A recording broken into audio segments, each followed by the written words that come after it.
Ariao de mach abiling de mach Ariao de mach abarao de mach Ariao de mach ye chude bayen wachal ko chuko ya dai gam Ariao de mach Ariao de mach neka wo chi chol ke kumpyo wo che ping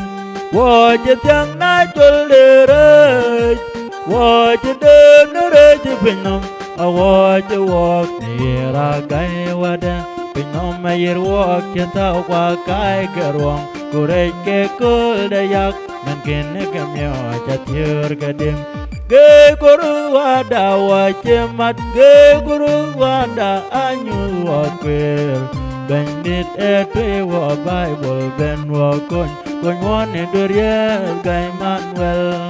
kung dorier ato kenin aje kan leo ngat ko adya de koryam de ben kerezo amen jud be pyo kwa wa ka chul dere alil ye chuwe jore ben ye to ye ton de kal de ke ka ba de be to korang dia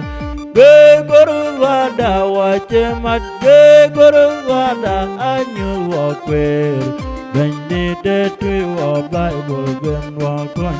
wane durie gai Manuel nale chache ko ke gule magul ke loe derul tidamul ye chan pingam te tiang na po de pia banalat gore ya jam ye wer ga che yen che ko wanang bare che ko tin jol koy ku gong ne ding dun che war bai ge guru wada wa che man ge guru wada anyu wa kwer bendite tui wa Bible ben wa kon wane durie gai Manuel